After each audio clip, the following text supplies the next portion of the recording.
Hello everyone, आज हम लोग स्टार्ट करेंगे नया सीरीज़ जिसका नाम है एंशियंट हिस्ट्री ऑफ इंडिया और हम लोग पढ़ रहे हैं घटना चक्र की बुक।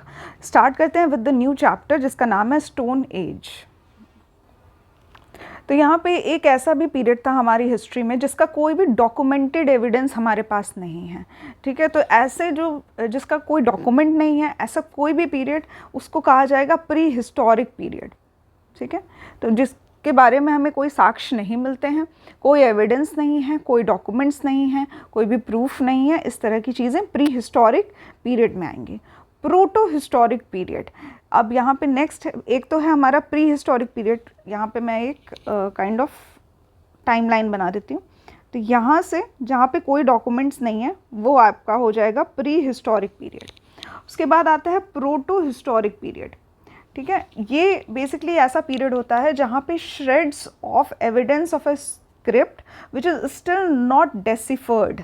ठीक है, तो ऐसे स्क्रिप्ट्स तो हैं हमारे पास, एविडेंसेस भी हैं। स्टोन केव्स में कई तरह की आकृति बनी हुई है, या फिर कुछ फिगर्स लिखे हुए हैं, या फिर कुछ कलाकृति बनी हुई है, लेकिन बना क्या है, लिखा क्या है, पता नहीं। किसी को नहीं पता और किसी ने उसको डेसिफर नहीं किया।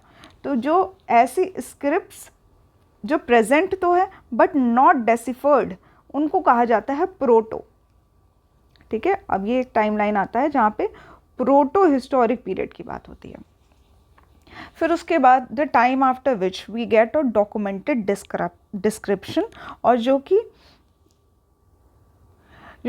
डेसिफर्ड भी हो चुके हैं, हमें पता है कि लिखा क्या गया है। जैसे कि अशोका का रॉक एडिक्ट मिला है, तो हमें पता है कि अशोका ने इसमें पाली लैंग्वेज या प्राकृत लैंग्वेज में लिखा क्या है, तो ये डेसिफर हो चुकी है, हम लोग उसको जान चुके हैं। तो ये क्या पीरियड होता है, इसको हम लोग कहते हैं हिस्टोरिक पीरियड। ठीक है, तो यहाँ कहीं आता है हमारा हिस्टोरिक पीरियड। तो एक होता है हमारा प्री हिस्टोरिक पीरियड, एक प्रोटो हिस्टोरिक पीरियड, और एक होता है हमारा हिस्टोरिक पीरियड ना। इसमें मैं आपको बता दूं, जो प्रोटो हिस्टोरिक पीरियड है वो प्री हिस्टोरिक और हिस्टोरिक के बीच में मिडिल वाला जो एज है उसको कहा जाता है। ठीक है, तो protohistoric refers to the period between prehistoric and historic period. उसके बाद जो हमारा स्टोन एज है, जो हम लोग जिस चैप्टर पढ़ रहे हैं, तो स्टोन एज कौन से फेज़ में आता है, तो ये आता है हमारा प्री हिस्टोरिक पीरियड। मतलब यहाँ पे कोई भी साक्ष्य नहीं है, कोई भी रिटन प्रूफ नहीं है। कुछ केव्स मिली हैं हम लोगों को स्टोन एज के टाइम्स की, हम लोग अभी डिटेल में पढ़ेंगे इसके बारे में चैप्टर में, बट ऐसा कोई डॉक्यूमेंटेशन अवेलेबल नहीं है हमारे पास। ठीक है, अगर कोई साक्ष्य मिले भी हैं तो वो सिर्फ क्या है, बिल्डिंग्स हैं, या फिर कुछ किसी तरह की केव्स हैं, या फिर बहुत पुराना कोई रॉक एडिक्ट है, या फिर रॉक के स्ट्रक्चर्स हैं। ओके, इस तरह की चीज़ें हमें प्राप्त हुई है, बट कोई भी डॉक्यूमेंटेशन एविडेंस हमारे पास अवेलेबल नहीं है। इसीलिए स्टोन एज आता है हमारे प्री हिस्टोरिक पीरियड में ना। नेक्स्ट हम लोग बात करेंगे Indus valley civilization and copper age की। और कॉपर एज का जो कल्चर है ये प्रोटो हिस्टोरिक पीरियड में आता है। ठीक है, इंडस वैली सिविलाइजेशंस हमें प्राप्त हुई है, और साथ ही इसमें कॉपर एज की, मतलब उसके बाद का जो एज आता है वो कॉपर एज कहलाता है। यहाँ पे हमें प्रोटो हिस्टोरिक पीरियड में ये फेज़ आते हैं। ओके, हिस्टोरिक पीरियड में क्या आता है, तो जो वैदिक कल्चर है, जो वैदिक कल्चर स्टार्ट हुआ था, हमें उसमें वेदों के बारे में ज्ञान मिलता है, हम वेदों को पढ़ सकते हैं, संस्कृत के कुछ लिटरेचर्स प्राप्त हुए हैं, उपनिषद प्राप्त हुए हैं। तो ये सब क्या हैं, ये ऐसी चीज़ें हैं जो डॉक्यूमेंटेड भी हैं, साथ ही हम लोग उसको पढ़ भी सकते हैं। तो ये क्या हो जाएगा हमारा हिस्टोरिक पीरियड में, यानी कि एग्जाम्पल हो जाएगा हिस्टोरिक पीरियड का Vedic culture. In India the research of stone age civilization started in the year 1863। तो 1863 में अंग्रेज़ों के समय में हम लोगों ने क्या किया, स्टोन एज सिविलाइजेशन के बारे में रिसर्च करना शुरू किया था। अब स्टोन एज की जो कैटेगराइजेशन है वो 3 पार्ट्स में किया जाता है, और किसके बेसिस पे किया जाता है, जो टूल्स हमें प्राप्त हुए हैं उस समय के, जो भी टूल्स हमें प्राप्त हुए हैं हम उनके बेसिस पे इसको 3 पार्ट्स में डिवाइड करते हैं। अब बेसिकली क्या है कि हमारे पास कोई डॉक्यूमेंटेशन तो है नहीं, तो अगर हमें कुछ उस टाइम की चीज़ें मिल रही हैं जो हमने कार्बन की डेटिंग करके पता लगाया कि ये तो बहुत पुरानी है और ऐसे समय की है जो आज से 4000-5000 साल पहले हुआ करता था, तो ऐसे समय की चीज़ों के लिए हम लोग क्या करते हैं, हमें टूल्स कई जगह पे प्राप्त हुए। तो किस तरह के टूल्स बनाए जा रहे हैं उसके बेसिस पे हमने 3 कैटेगरीज में इसको डिवाइड किया। पहला है पेलियोलिथिक पीरियड, दूसरा है मीज़ोलिथिक पीरियड और नेक्स्ट इज नियोलिथिक पीरियड। तो पेलियो, मीज़ो, नियोलिथिक ये हमारा कैटेगराइजेशन हो जाता है। नेक्स्ट इज जो पेलियोलिथिक पीरियड है ये फर्दर कैटेगराइज होता है 3 पीरियड्स में। एक लोअर पेलियोलिथिक, मिडिल पेलियोलिथिक और अपर पेलियोलिथिक। ठीक है, लोअर पेलियोलिथिक में क्या होता है, कुछ टूल्स के नाम यहाँ पे लिखे हैं जैसे कि हैंड एक्स, ठीक है, हाथ वाली कुल्हाड़ी, cleaver, chopper etcetera. Middle paleolithic में अब ये लोग क्या करते हैं, शुरू कर दिए इससे, जैसे ये कुल्हाड़ी हुआ करती थी इसको और शार्प और पॉइंटेड कर रहे हैं। ठीक है, तो पॉइंट्स, बोरर, स्क्रैपर, इस तरह के टूल्स प्राप्त हुए हैं। और अपर पेलियोलिथिक पीरियड्स में बरियंस प्राप्त हुए हैं। अभी यहाँ पे क्या करना है, एग्जाम्पल तो दिया हुआ है, पढ़ना है कि नहीं पढ़ना है ये आपको पता होना चाहिए। तो बेसिकली क्या होता है कि हमारे पास पर्याप्त सोर्सेज होते हैं जहाँ से हम लोग करंट अफेयर्स पढ़ सकते हैं या बुक्स होती हैं जहाँ से हम लोग हिस्ट्री पढ़ सकते हैं, बट पढ़ना कितना है और क्या पढ़ना है इसके लिए आपको गाइडेंस की ज़रूरत होती है और यही आपको प्रोवाइड किया जाता है बाय यूजिंग सम टीचर जो ऑलरेडी उस चीज़ को पढ़ चुके हैं या उस पर बेस्ड एग्ज़ाम्स दे चुके हैं। तो ये सब एग्जाम्पल्स जो है ये बेसिकली कहीं नहीं पूछा जाता है।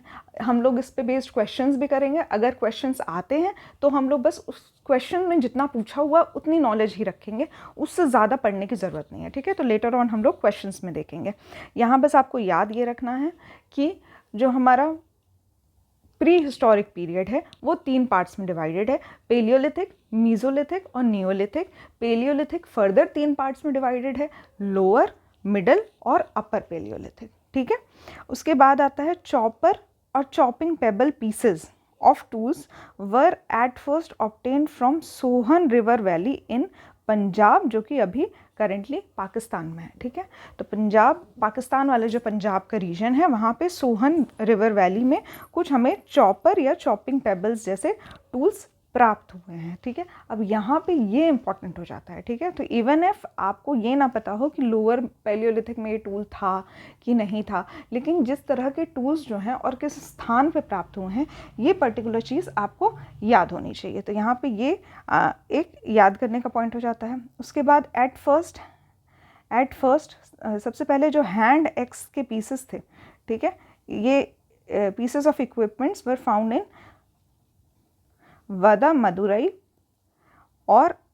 अतीरा पक्कम नियर मद्रास। ठीक है, तो मद्रास के तरफ में कुछ हाथ की जो कुल्हाड़ी होती थी उसके कुछ पीसेस प्राप्त हुए हैं।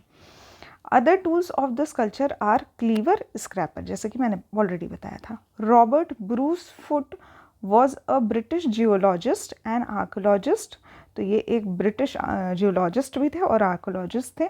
The expedition of L Cambridge team under the leadership of D. Tera did the most important research in the Sohan valley in 1935। ठीक है, तो जहाँ पे हमें टूल्स प्राप्त हुए थे सोहन वैली में उस टाइम के पाकिस्तान वाले पंजाब वाले हिस्से में, तो ये एक्सपेडिशन हुआ था, ये कार्य जो स्टार्ट हुआ था ये 1935 में स्टार्ट किया गया था।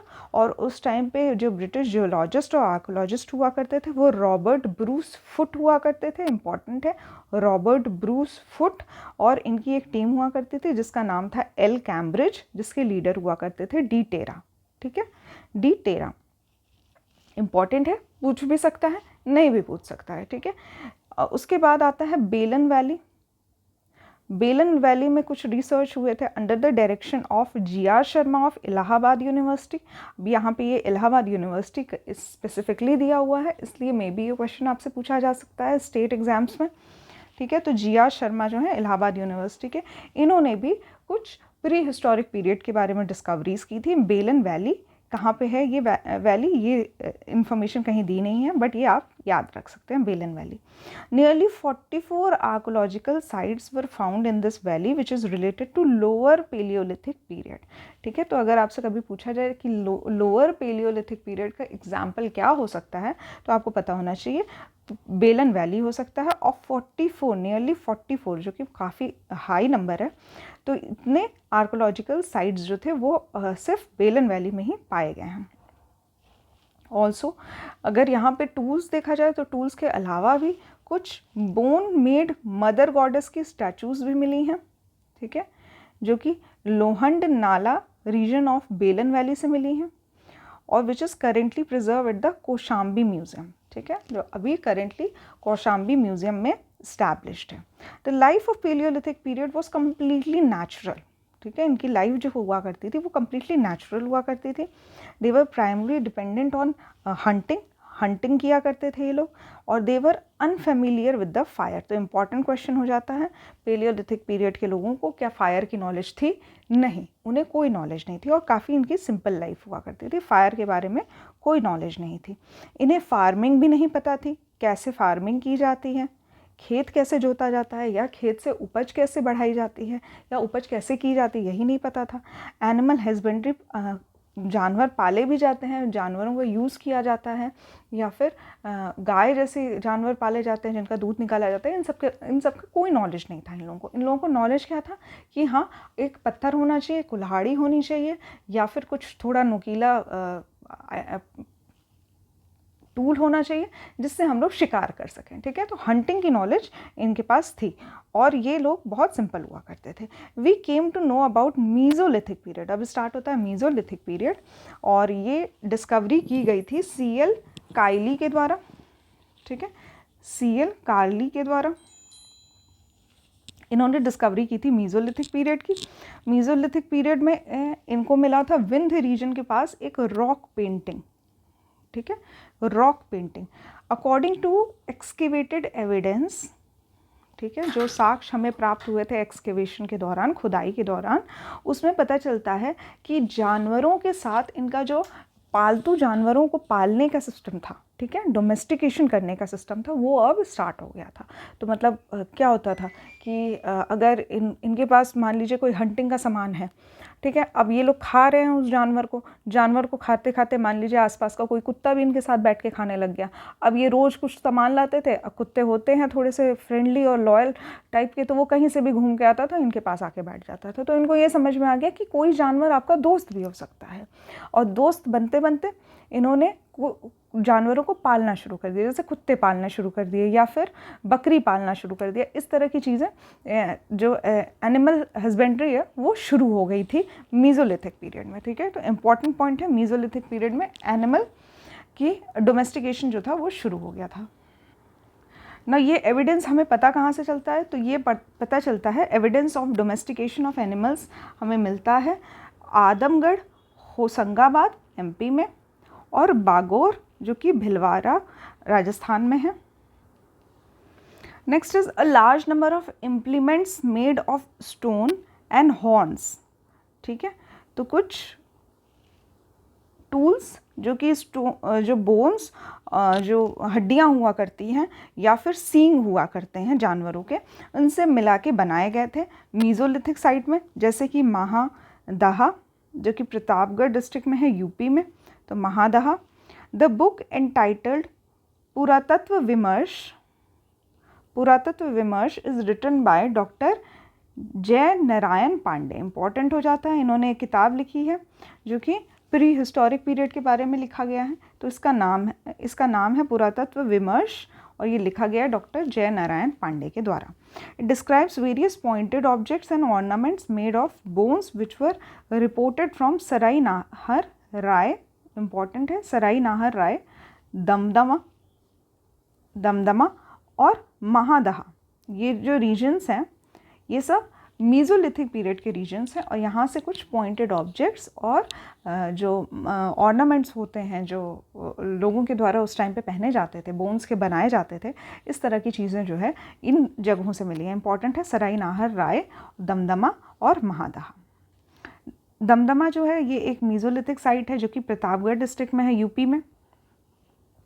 यहाँ पे 41 ह्यूमन ग्रेव्स मिले हैं, ठीक है, 41 ह्यूमन ग्रेव्स मिले हैं, जिनमें से 5 ऐसे हैं जो कि ऐसे दाह संस्कार ने हड्डी जैसे मरने के बाद लोगों को जो दफनाने वाली जगह है, ठीक है, तो दफनाना वाला जो काम था ये किया गया था। 41 ह्यूमन ग्रेव्स यहाँ पे प्राप्त हुई हैं, जिनमें से 5 ऐसी है जिसमें एक साथ 2 लोगों को एक साथ ही दफनाया गया है, ठीक है, डबल बैरियर का भी सिस्टम है। और एक जगह ऐसी है जहाँ पे 3 लोगों को एक साथ दफनाया गया है, ठीक है, तो ऐसी भी जगहें प्राप्त हुई है।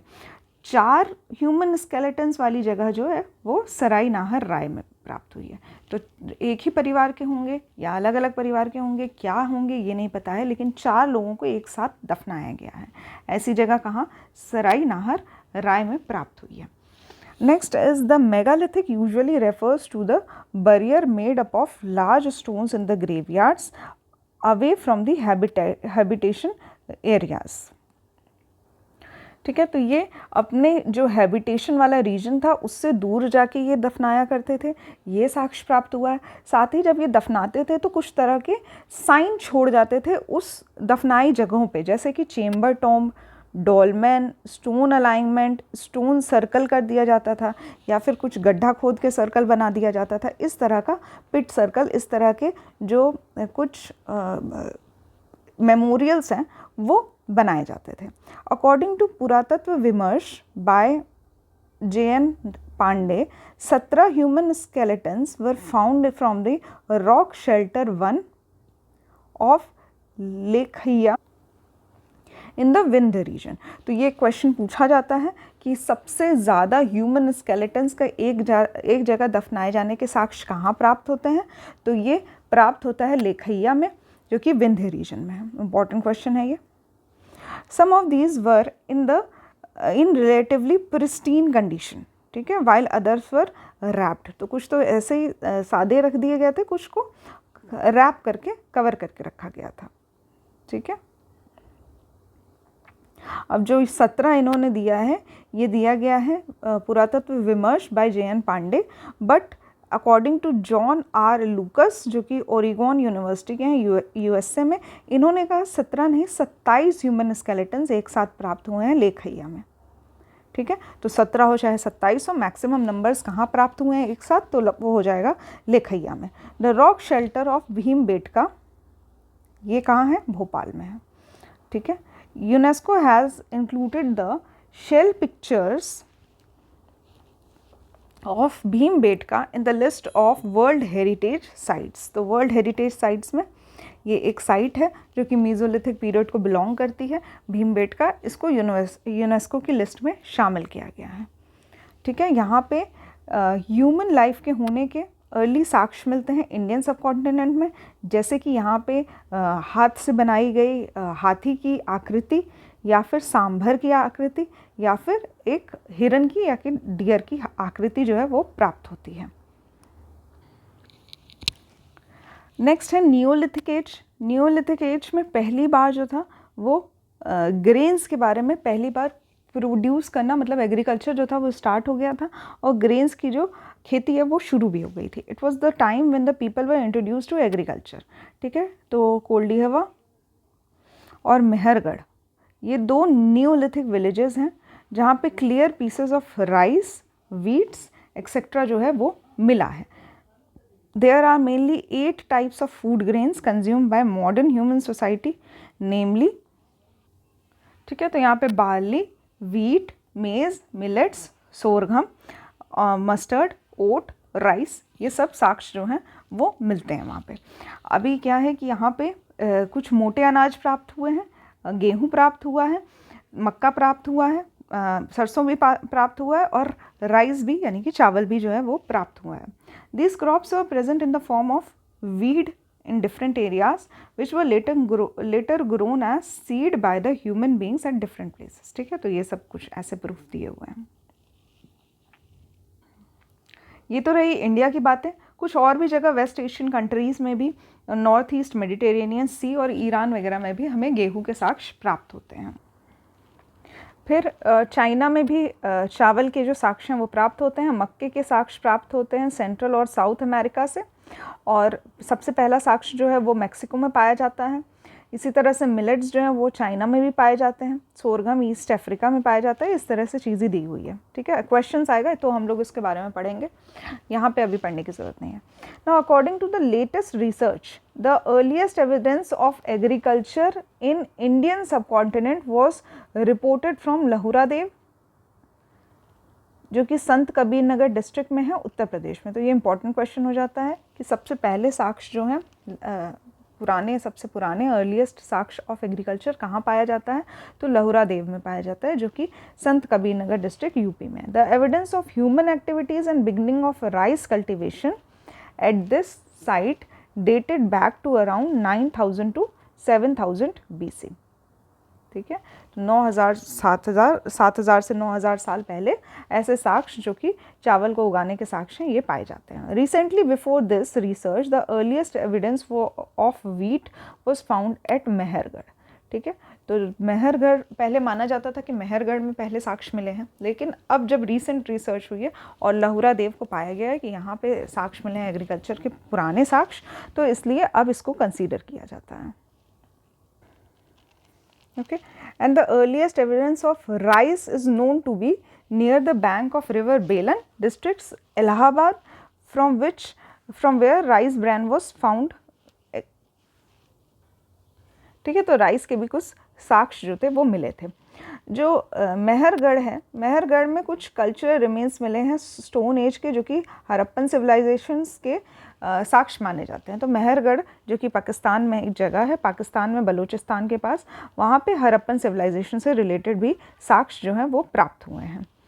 द बुर्ज होम जो साइट है ये प्री हिस्टोरिक सेटलमेंट की साइट है, ठीक है। तो प्री हिस्टोरिक पीरियड में एक साइट थी जो कि बुर्ज होम है, ये कश्मीर वैली में है। यहाँ पे एक ही साथ ह्यूमन और एनिमल के दफनाए जाने के साक्ष्य मिलते हैं, ठीक है। तो एक गड्ढे में एक ही जगह पे बोन्स ऑफ डॉग्स भी मिला है, डियर भी मिला है और ह्यूमन स्केलेटन भी मिला है, ठीक है।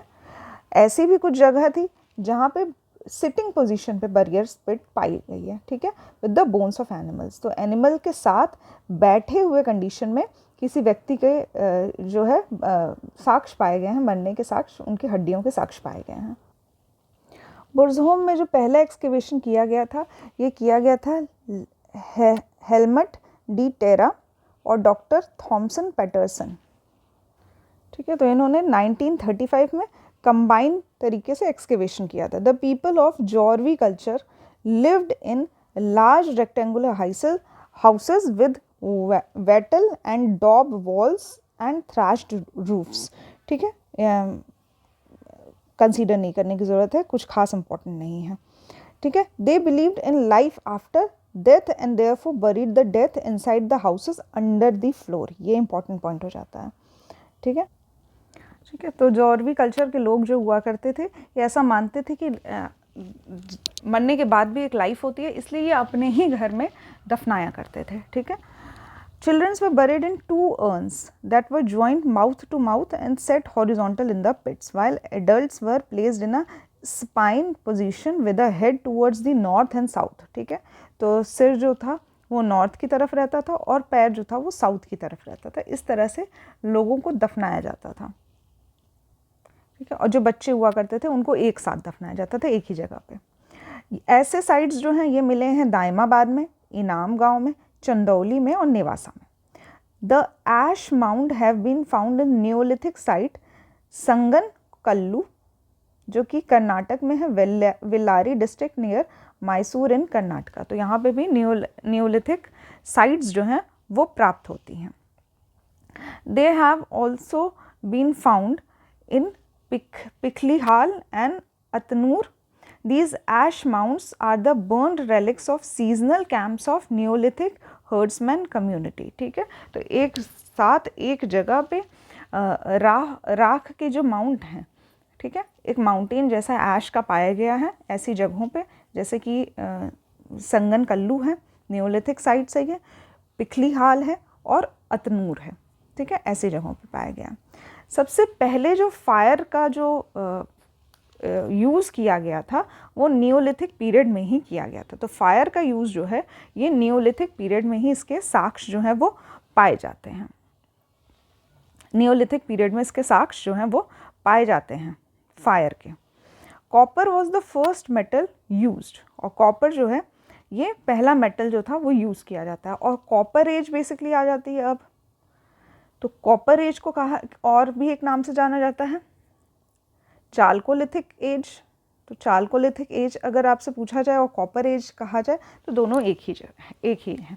तो जब हम स्टोन की जगह पे एक मेटल का यूज़ कर रहे हैं जिसका नाम है कॉपर, तो यहाँ पे क्या हो गया, ये अब स्टोन एज से बदल के कॉपर एज हो जा रहा है। ठीक है, तो कॉपर पीरियड के जो साक्ष्य हैं इंडिया में ये पाए जाते हैं साउथ ईस्ट राजस्थान में, मध्य प्रदेश में, वेस्टर्न महाराष्ट्र में और कुछ साउथ ईस्ट इंडिया में भी। नवदा टोली ये एक एक्सीलेंट एविडेंस है जहाँ पे both round and rectangular residential structure पाए गए हैं जो कि इंदौर के पास है। ठीक है, तो यहाँ पे कॉपर एज के साक्ष्य मिले हैं। कहाँ मिले हैं? इंदौर के नवदा टोली में। ठीक है, यहाँ पे कुछ राउंड और रेक्टेंगुलर रेजिडेंशियल स्ट्रक्चर, मतलब ऐसा एक घर जैसा प्राप्त हुआ है जो कि राउंड शेप का था और रेक्टेंगुलर शेप का भी था। ठीक है, the roofs were probably made of, ऐसे घर बनाए जाते थे। ठीक है, जिनकी जो छत हुआ करती थी वो बेसिकली या तो जो घास फूस हुआ करती है उसकी हुआ करती थी।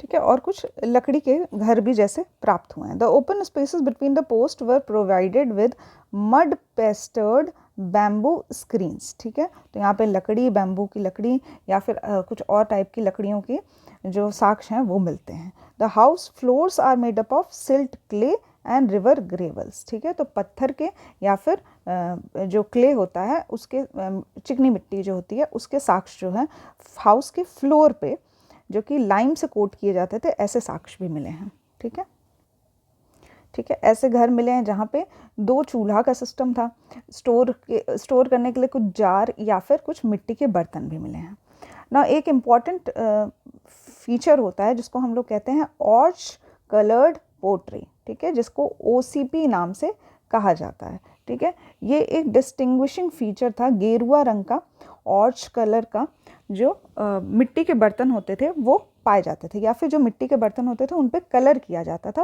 ऑर्च कलर्ड पोट्री। ठीक है, तो OCP जो है वो एक फीचर है जो कि पाया जाता है। Other characteristics are its porous character and जो एजेस पे थोड़ा सा एक वोन होता है। जैसे कि मैं आपको बताती हूँ कि ये ग्लास है, तो कुछ ग्लास ऐसे होते हैं जो यहाँ पे थोड़े से ऐसे मुड़े रहते हैं, तो एजेस पे थोड़ा सा एक टर्न मिलता है। इस तरह के बर्तन भी प्राप्त हुए हैं। Most of its evidences is found in Atranjikhera और हस्तिनापुर। तो हस्तिनापुर और अतरंजी खेरा में ऐसे बर्तन के साक्ष्य मिले हैं। The archaeological survey of India, ये बेसिकली मिनिस्ट्री ऑफ कल्चर में आता है, और जितनी भी दुनिया में मतलब इंडिया में जितनी भी आर्कोलॉजिकल रिसर्च होती है या फिर कल्चरल हेरिटेज साइट जो कि प्राप्त होते हैं उनका जो प्रोटेक्शन होता है वो दिया जाता है, ये सब आर्कोलॉजिकल सर्वे ऑफ इंडिया के अंडर में आता है। ठीक है, और 1871 में इस डिपार्टमेंट को बनाया गया था, तो अंग्रेज़ों द्वारा इस डिपार्टमेंट को बनाया गया था। और अलेक्जेंडर कनिंघम जो थे, ये पहले इसके DG बने थे, पहले डायरेक्टर जनरल बनाए गए थे। 1901 में during the tenure of lord Curzon इसको एक सेंट्रलाइज्ड बॉडी बना दिया गया। ठीक है, as archaeological survey of India, और जॉन मार्शल को अपॉइंट किया गया पहला DG। ठीक है, तो 1902 में इसको सेंट्रलाइज्ड बॉडी बना दी गई। ठीक है, और इसको जो डायरेक्टर जनरल बने थे उस टाइम पे वो जॉन मार्शल बने थे। National human museum which was renamed as Indira Gandhi national human museum, it is located in Bhopal MP, जो कि एक ऑटोनॉमस बॉडी है, ऑटोनॉमस ऑर्गेनाइजेशन है जो डिपार्टमेंट ऑफ कल्चर के अंदर आता है। Now will see the question answers. पहला है Robert Bruce Foote who discovered first paleolithic tool in India. तो इन्होंने पहला पेलियोलिथिक टूल जो था वो इंडिया में ढूंढा था। ये क्या थे? तो ये एक जियोलॉजिस्ट भी थे और ये एक आर्कोलॉजिस्ट भी थे। ठीक है, तो करेक्ट ऑप्शन हो जाएगा A and B. Next question is the three age system divided into Stone Age, Bronze Age and Iron Age from the collection of Copenhagen Museum was coined by। तो it was coined by Thomson. ठीक है, तो जो ये एक categorisation किया गया है कि एक स्टोन एज होता है, एक ब्रॉन्ज एज होता है, एक आयरन एज होता है, ये सब जो है ये थॉमसन के द्वारा किया गया है। Next question is according to the excavated evidence the domestication of animals began in। तो डोमेस्टिकेशन जानवरों को पालतू करने का जो टाइम पीरियड था वो था मीज़ोलिथिक पीरियड के आसपास का। ठीक है, मीज़ोलिथिक पीरियड। और इसके साक्ष्य कहाँ पाए जाते हैं? तो एक तो आदमगढ़ होशंगाबाद में, बागौर राजस्थान में। इम्पॉर्टेंट है ये। Next question is which among the following sites provides evidence of Next question is which among the following sites provides evidence of domestication of animals in the Mesolithic period। ठीक है, तो यहाँ पे एग्जाम्पल पूछा गया है, तो मैंने आपको बताया था आदमगढ़ है और बागौर है। तो Bagor is the correct answer. Bagor है कहाँ पे? राजस्थान में। यहाँ पे साक्ष्य क्या मिलते हैं?